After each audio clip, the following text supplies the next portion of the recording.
Good evening, everyone. Thank you so much for joining us this evening. I am here in the provincial office, which is located on the unceded and traditional territories of the Coast Salish peoples, the Musqueam, Squamish, and Tsleil-Waututh First Nations, of two amazing humans who are always around to help me out, that are going to be helping us with tech issues and questions and navigating the whole event. We are now officially less than 180 days away from the biggest event of HEU's term. And we wanted to give you a chance to talk about some of the things that you are going to need to help prepare you ahead of time. So just so you know, I will be doing this presentation. And if you could put questions into the chat and we'll be monitoring for those. But also if you could hold your questions, otherwise, if you want to say them out loud, you can hold on to those questions. At the end of the presentation, we're going to open it up to everyone so that we can get our questions answered. We are recording this, but I want to assure you that you are not currently being recorded. So when we go to questions, we'll open it up to everybody, but we'll turn the recording off at that time. All right, let's jump right in. Next slide. We are this evening, over the next hour, we're going to talk a bit about what is convention in the first place. What are some of the rules that we need to follow? What is the provincial executive and how they get elected? Then really we're going to focus in on resolutions and constitutional amendments and give you some tips on how to write them. And again, at the end, we're going to take your questions. The goal is we are going to be here for 1 hour. We want to make sure that we respect your time, but at the same time, also ensure we can get as many questions in as we can. Next slide. So the Constitution, really, this is where we have all of the rules that govern how our convention operates. And you can find a majority of those rules in Article 5 of the Constitution. So again, we're going to talk about some of those rules, but I want to start by acknowledging that it is convention that rules the Union.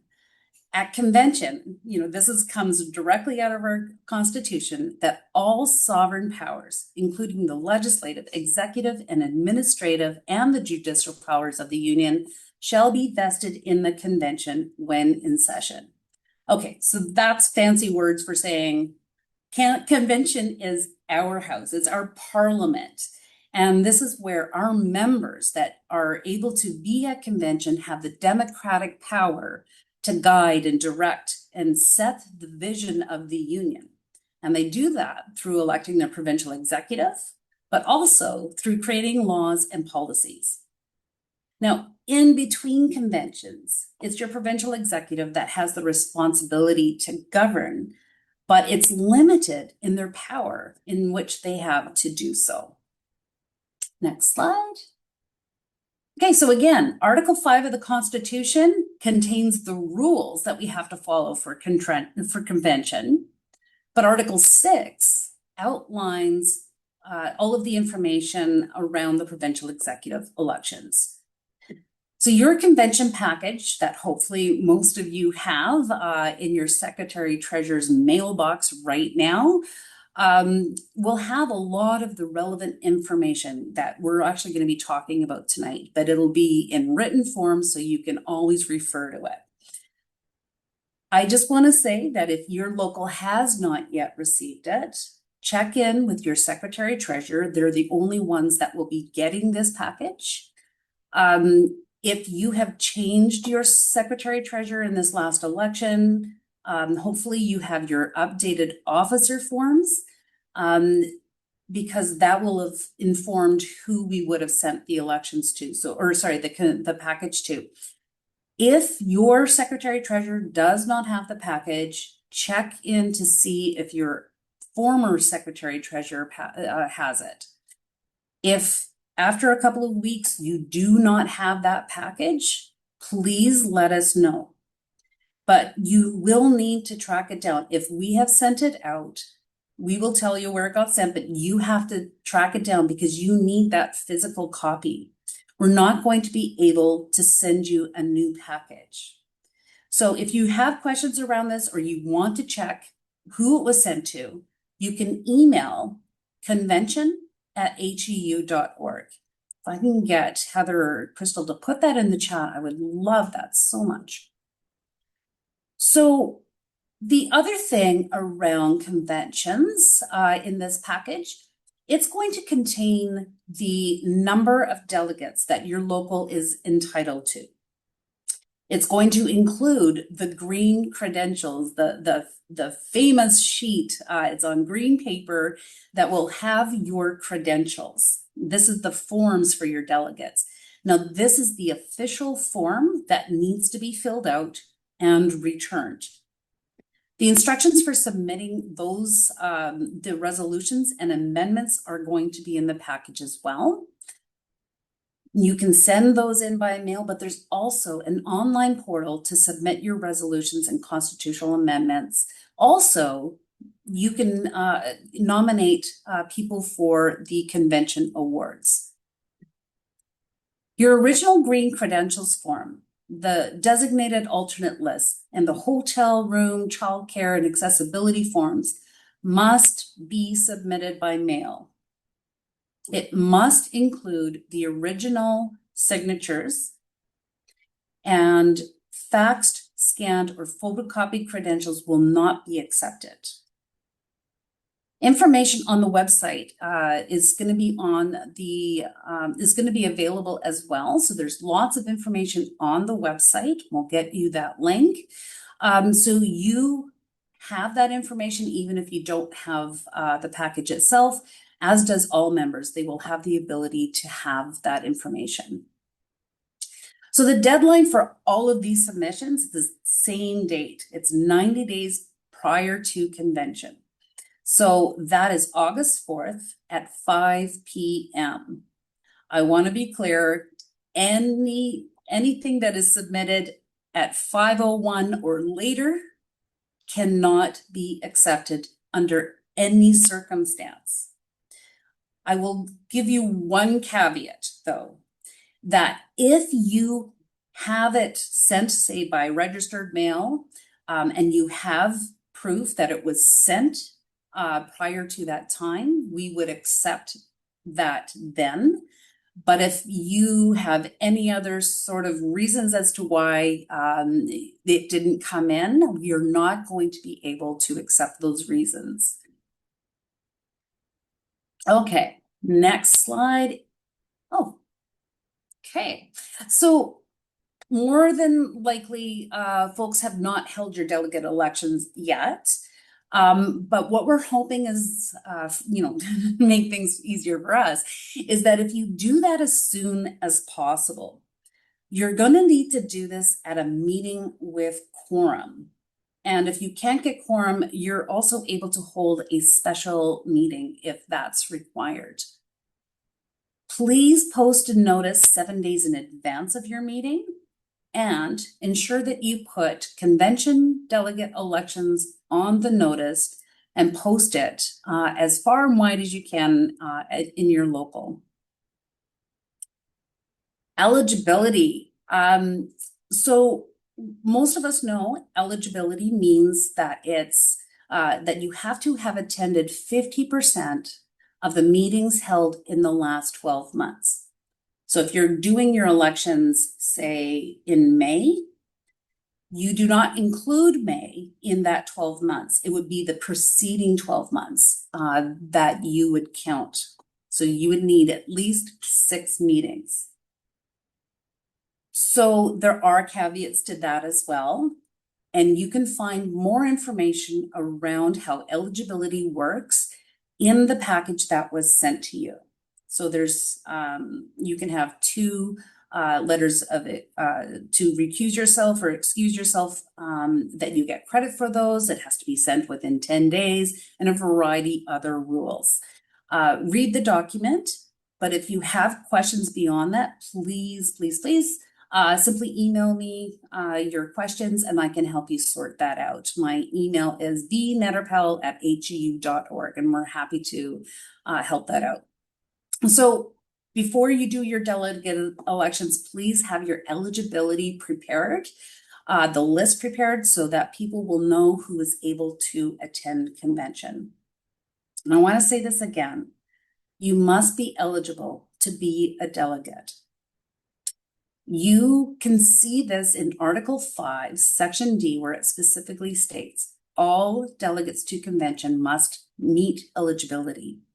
As well, more information is in Article 4.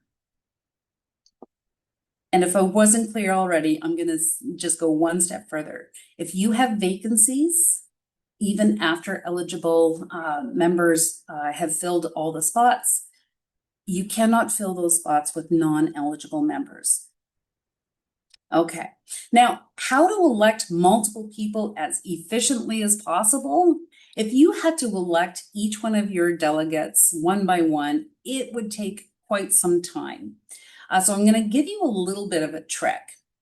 So first of all, in the chairperson's manual, and it's also on the HU website, just search local elections, there is a step-by-step process for how to conduct elections. Now it talks about local elections, so it's going to be a little bit different, wording, but nonetheless, the process is the same, where you pick two candidates or two non-candidate scrutineers who's gonna, they will, hand out the ballots, and then people will write on the ballots, and then they will collect the ballots, and they'll do all of the things, right? So just follow that same process.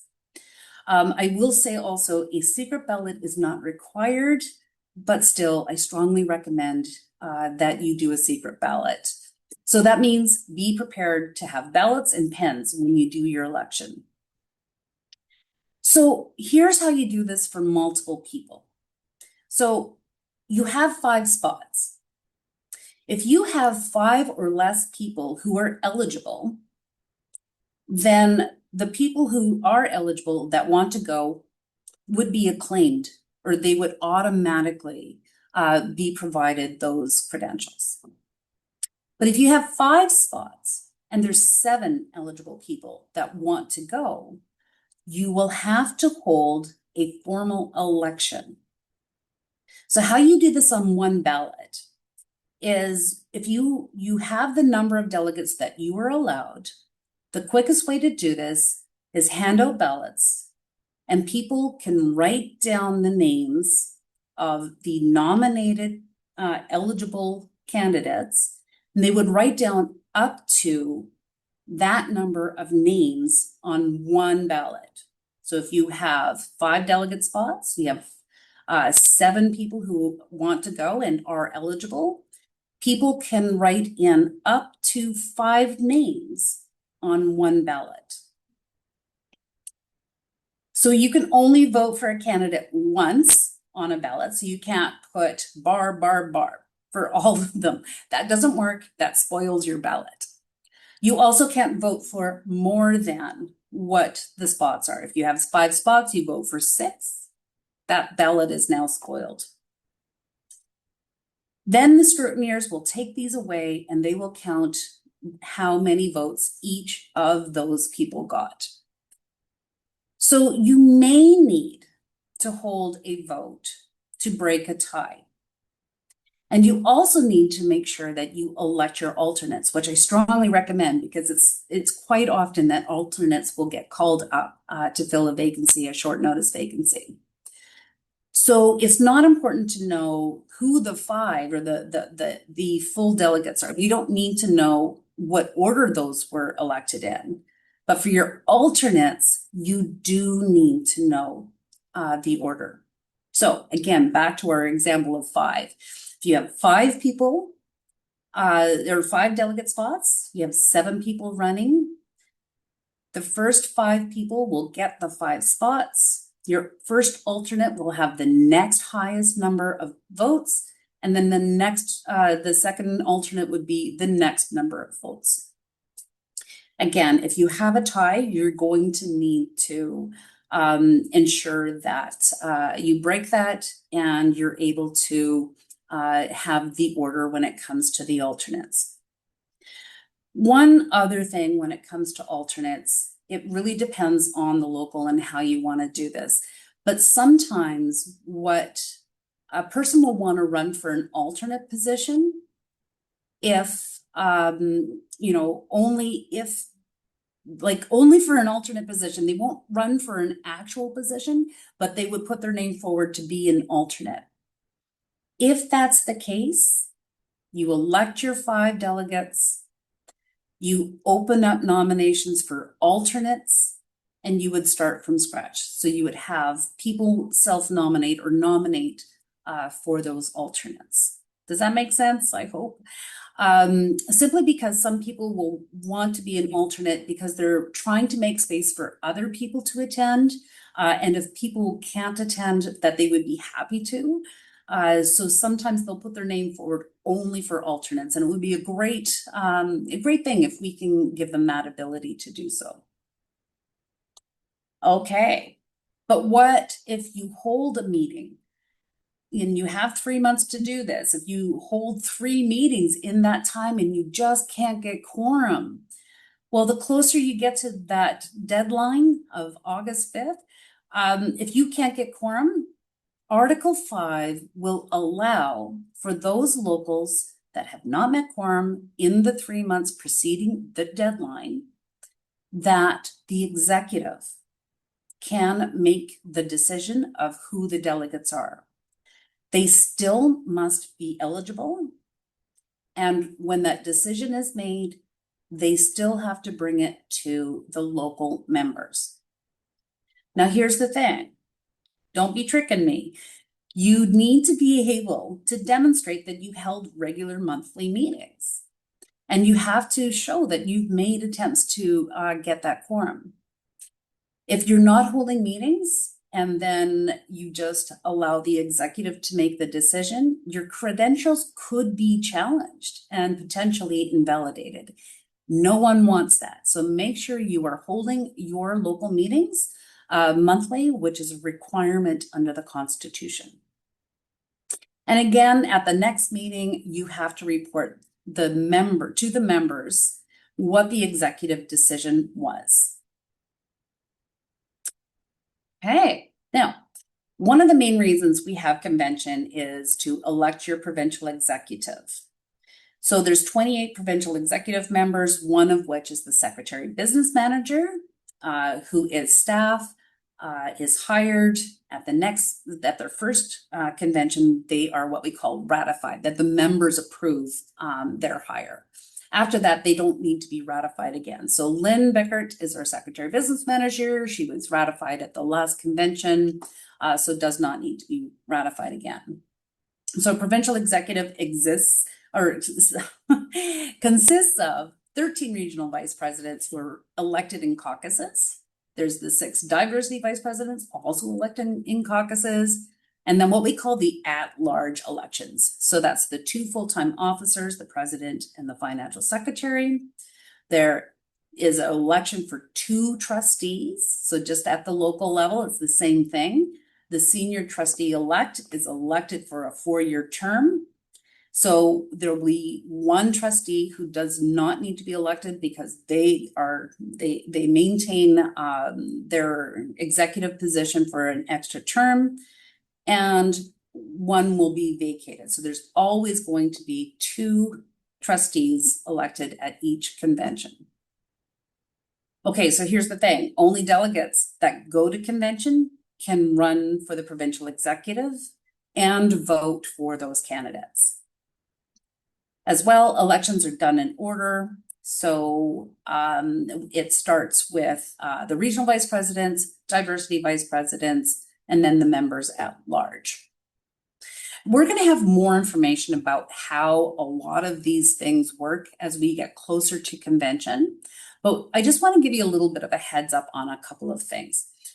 If you're interested in running for the provincial executive, I want to give you just a few tips. So one of which is you can submit your bio, your biography, information about you in a photo.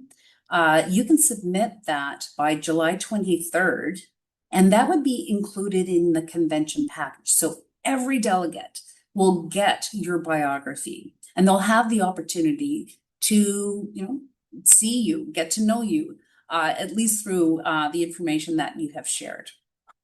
You can also run off the floor, but this is a really good way of introducing yourself to the delegates. So I strongly recommend that you do that. It really does help you.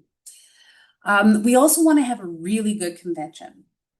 So we have election rules, and there's also the code of conduct, and you will have to abide by that as a candidate. That information is in your package. Also, it's online. We just want to make sure that everyone knows what is and is not okay to do in a campaign, but also really we need to strengthen our solidarity by being great candidates for our members.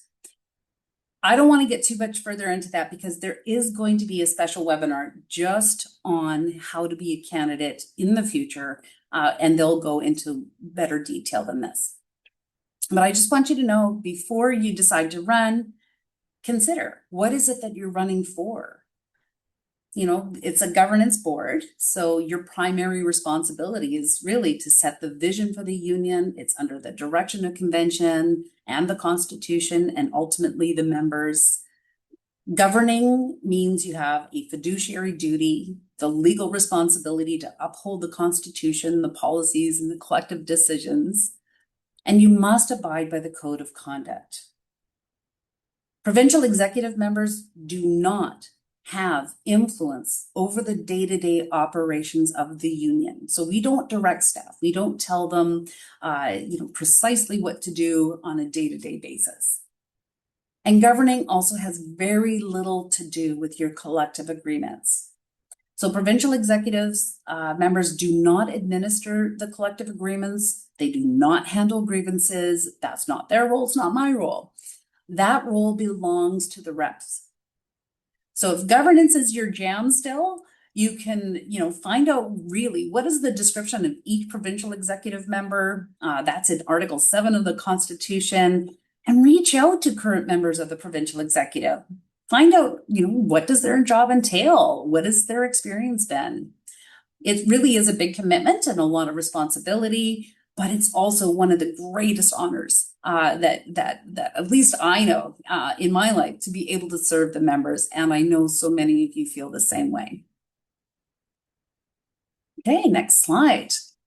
So beside elections, the other really important business that we do at convention, this is our House of Parliament, right? This is where we pass the laws that govern our union and the policies that we follow.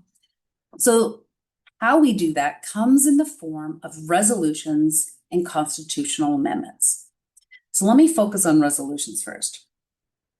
Resolutions can be a variety of things. So a resolution can give policy direction to the incoming provincial executive. That means they can do something, like they want the PE to lobby on something. They want to take some sort of action, take a position on an issue, to campaign or otherwise. It can be about HEU, but it can also be about the labor movement, or it could be a local, provincial, national, even international issue. Resolutions can also be about internal union matters, right? So some sort of procedural policy of how we operate on a day-to-day basis. So here's the thing, is that these resolutions can also be how to operationalize, or how to, what is the process of what is existing in the Constitution. So rather than submitting a constitutional amendment, which I'm going to get to in a second, it takes more support in order for it to pass. You may want to think that a resolution might be a better way of operationalizing or changing the Constitution through its process. And a resolution is so much easier to pass than an amendment. So again, provincial executive is able to create policy and procedure as necessary in between, right? But both kinds of resolutions, both motions, they are then put into the policy and procedure manual. Now, you can get a copy of the policy manual on the website. It's live right now. And there's also on the website a list of the resolutions and amendments that were passed last convention. Just quick, how the policy manual is organized might seem a bit confusing. So sections 1 through 5 are essentially sort of external policy. Much of that is also around, diversity groups. And then section 6 focuses really on the internal policies and procedures of the union. So if you look in there and you feel that your resolution that you passed at a previous convention, it's not here. It just might be in a different section. So make sure you take a look at the index to find out where it is. Okay, so a resolution requires only 50% support in order for it to pass. Right, so if you get 50% of the delegates to agree with your resolution, you have influenced the direction of the union. So a couple more things. I want to be clear also, a resolution is not a bargaining demand. So we can change our collective agreements through convention. So if you have a bargaining demand, you're going to have to hang on to that for the next round of bargaining. Because we don't do that as a resolution. It's purely around policy in the union. And then finally, a resolution will give direction to the provincial executive, but the PE and the staff will have to prioritize, and how they put that into operations will be done as capacity dictates and as it is required. So what I mean by that is, if we pass a resolution at convention, depending on the other priorities during that term, it may not come to fruition, and it may not look exactly how the resolution or how you envisioned it. And we will be reporting on how those each were adopted by the provincial executive beyond the convention and how those were operationalized. So you'll have that information at convention. Okay, how do you write a resolution? Okay, so here's what I would suggest, is that if there is a current issue that matters to you and your local, and you feel that this issue should matter to the union, what you're going to do first and foremost, before writing even one word, I want you to look at what already exists in the policy manual on that issue. There's a reason why you want to do this, because if the resolution passes, that if we have similar or slightly different resolutions or policies on the same issue, it can be confusing. So look to see what already exists in the policy manual and work from there. However, not all resolutions will be in there, but sometimes though, you can pass a resolution that is actually reconfirming something that is there. It could be the exact same policy, this exact same writing. You can do that as well, because sometimes you want to raise an issue that is still an issue, and you want to be able to bring this to members' attention to maintain that this is a huge priority. So, for example, we have a resolution that has been on the books since 1996 that we want one collective agreement for all. Now, we're getting there, with private long-term care coming back into the FBA, but it's not everyone. So a resolution could hit the floor to give our members a chance to tell the union, we're not giving up until we have every single one of HEU members under that one collective agreement. So yeah, you can put in a resolution on something that already exists, even the exact same. But sometimes you may want to amend or update something that is in there.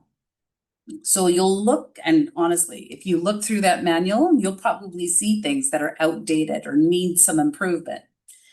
So if you want to, you could write a resolution that's similar, but it updates the one thing that you want to change. All right, and then of course, a resolution can be completely brand new policy, something that doesn't exist in the policy manual. It could be a position statement on something. So that's really important too. If your issue is not in there, that's probably something that will probably hit the floor more likely than anything else. At the end of convention, we have a practice where someone is going to refer all of the remaining resolutions that didn't get a chance to be debated on the floor. They get referred to the incoming provincial executives. Again, the PE may agree in principle with these resolutions, but they may not actually adopt it because the priorities of the term did not allow for it, whether it's capacity issue, financial issue, or otherwise. So here's an example, and I say this because when you're writing your resolution, you want to keep this in mind. Say a resolution that is really good idea. We really think like, this is a great social justice thing, but it would cost $1 million, for example. Sure, it could pass on the convention floor, but when we put it into the larger work plan and into the budget, we may not be able to actually do it for $1 million. So we sometimes you'll see that some of the resolutions were not actually, even though they passed, they were not actually implemented. So a list of the PE decisions of referred resolutions, again, they're online. We'll have that put in the chat. Oh, perfect, look at you. We have that.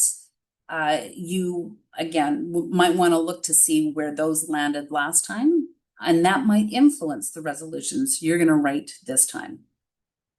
Okay, one last thing on resolutions. We are introducing this time a word limit of 150 words for the resolution. So that's just for the resolution. That's not for the becauses. But the HEU will part will be limited to 150 words. And here's the reason. Long, complex resolutions are less likely to come to the floor. They're less likely to pass either on the floor or at the provincial executive, and they're less likely to be implemented simply because the complexity of them. So a resolution that is short, sweet, makes it a whole lot easier for us to debate on the floor and really actually implement it. So keep that in mind when you're writing your resolutions. Okay, next slide. So how do you actually write it? How do you organize this information? Well, again, first you want to decide what you want the union to do. So under the HEU will, you will say HEU do what? What is it you want them to do? Support, lobby, commit to something, demand something. So the HEU will do this and then explain what it is you want them to do. So be specific enough that it's clear. What is it that the local wants to happen? But again, being mindful of limitations. So here's what I mean by that. So if you write a resolution that is HEU will campaign to lobby the federal Liberal government to implement pharmacare for all Canadians. Now, who would say no to that? That's a great resolution. But what this is telling us to do is to lobby the federal Liberal government.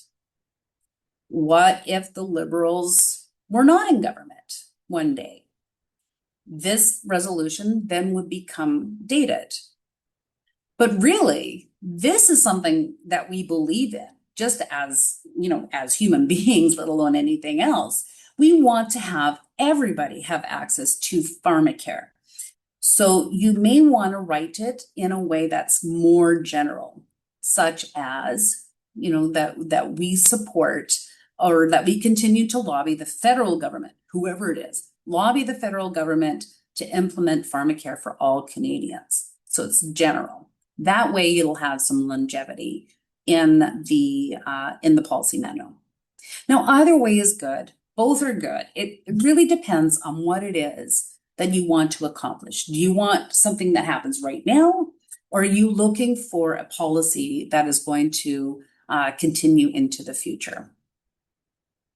Okay, once you get your HEU will, which again, limited to 150 words, then you write your arguments. Why do you want HEU to do this? That is under the because section. So just come up with a few good reasons why you want the union to adopt the resolution. It doesn't have to be super long, super detailed. You really want to save a lot of that debate for the convention floor. But just a few main points to get people to be familiar with your resolution, why, be really clear about why you're supporting it, and enough information that the resolutions committee will be intrigued enough to bring it to the floor. But here's the trick. The because section of this resolution does not go into the policy manual. The becauses do not direct the union to do anything. Only the HEU will part will do that, right? That's the only part that is actually going to be put into the policy manual. So keep this in mind when you write this. And this is a real example. This has happened. We had a policy in our manual that said that HEU will demand more staff. Well, all of the details about what that meant was in the because section.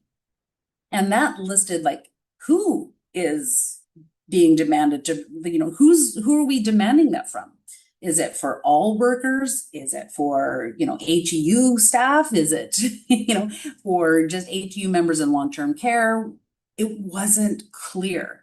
It simply said that HEU will demand more staff. So again, be clear in the HEU will part about what the ask will be. All right, one other tip I can say, be mindful of the cost of the resolution and the complexity of the resolution.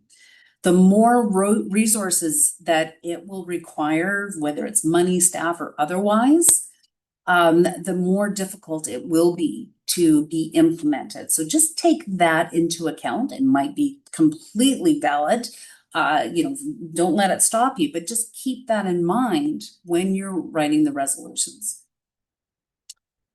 Finally, one more thing on resolutions. A resolution must be passed at a local meeting with quorum before it can be submitted by the deadline.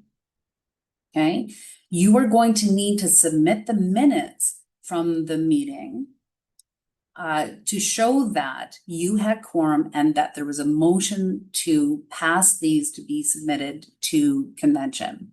And it's just like you always do, send in your minutes to localdocuments@heu.org. So I'm going to put that in the chat as well. Then you're going to fill out the form on the HEU website, and that will be where you fill in your resolutions and that we automatically get those, okay? So we will need to ensure that we have your minutes in order to be sure that we can match the two up. Okay, next slide. The Constitution and bylaws of the union, well, that's the rules that the union governs itself by. Now, these are the overarching laws of the union, and I mean this literally. This is the law, and it's inflexible unless it's overruled by some other law, right? Like whether it's provincial health workers, for example, or human rights. This is the law to us, and we absolutely have to follow it, even when it doesn't make sense, which makes things really difficult. So the Constitution really, I mean, these rules have been debated and adopted by members of this union over many decades. And unlike resolutions, there's no way for the provincial executive to amend these rules in between convention. It can only happen at convention by an amendment adopted by the delegates. So the Constitution is designed so that we can update it as necessary to reflect our current reality. But at the same time, when it's been tinkered with here and there, it has led to our Constitution being rather restrictive, difficult to understand, conflicting at times, and really it creates barriers to participation. And I'm raising this because we have a constitutional review committee who is looking at all of this to make recommendations to the provincial executive in a way so that we can try to clean up some of this language, make it easy to understand, make it more organized, and remove barriers to participation wherever possible. So because constitutional amendments, they really do require deep analysis to ensure that the amendment is investigated and supported and makes sense. One thing you could do is submit your recommendations to the Constitutional Review Committee, and they can take a look at it. We can consult with our legal team to try to make sure that we get it just right. But of course, you have all the rights in the world to send in a constitutional amendment. Again, I will just say that some of these constitutional amendments could be resolutions, which has a lower threshold. So if you want to add detail to something that's in the Constitution, you should consider sending in a resolution instead. Okay, so there's a lot of things in the Constitution that don't necessarily need to be there. So there will be probably some housekeeping done at this next convention as well. Okay, so I think that we can move on to the next section.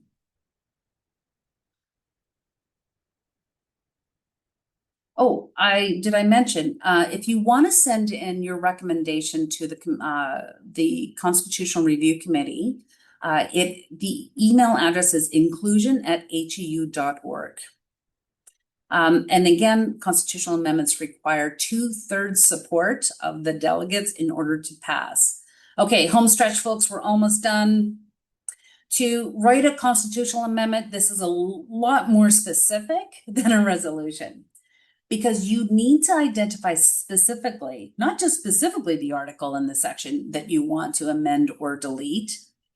You need to be exactly where within that section that you want to amend or delete. You also want to take a very good look at what other areas of the Constitution that might be impacted by the change that you're looking for. Again, our Constitution has been tinkered with, so there are references to, say, for example, Article 4. There's references to Article 4 in at least 3 other parts of the Constitution. So you're going to have to add those into this amendment as well. If you want to add something brand new to this, you also need to identify exactly where in the Constitution you wanted it added to. So it's the same process. HEU will, and then you do the part of the Constitution you want updated, and then you have to do the entire language of that section. The new language would now read as this. That will help make sure that everybody's clear what the change is, and how it may be read in the full context of the article. Because the Constitution is very, these articles can be quite long. If anybody's read Article 19, for example, it is a very long, one article. So there is no word limit to this. That would be not possible. So I think that's good on constitutional amendments. Okay, All resolutions and amendments require a motion at a meeting with quorum before they are submitted. Those are submitted online. And again, more information about how convention runs and what to bring and, travel arrangements, all that stuff, that's going to happen closer to the date. So I'm not going to talk about that right now. I just want to flag just a couple more things around resolutions. So we will have convention committees selected from the delegates. Once we have that list, we'll select these committees, and these are the folks who are going to receive all of your amazing resolutions and amendments. They're going to sort through them. They're going to put them into themes. They're going to put them into composites. And then they are going to determine the priority that it hits the floor. Reminder that this is a great thing. At last convention, we updated how we vote on resolutions and amendments. So I'm really happy to say this will be our first convention where we no longer vote on the committee's recommendation of concurrence or non-concurrence.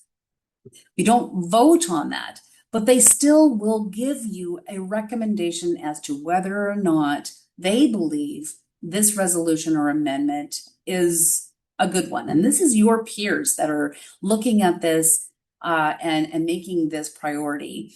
And then they will explain to you why they feel this way. So the good thing is you're going to vote just on the resolution or amendment itself rather than on their recommendation. So this is going to make things so much easier for our members, I'm sure. All right, so that's our convention. We're all going to travel home on Friday. We're going to be completely exhausted, but wiser, more engaged, and truly inspired to be all in, all together, all HEU. I promise you it's going to be an amazing convention. And I know that was a lot of information. We don't have a ton of time left. A lot of what I talked about is in your package. Lots of it is online, but of course, always reach out to myself, other provincial executive members, servicing reps, as you need to. We're here to help. But for now, let's just open it up to your questions.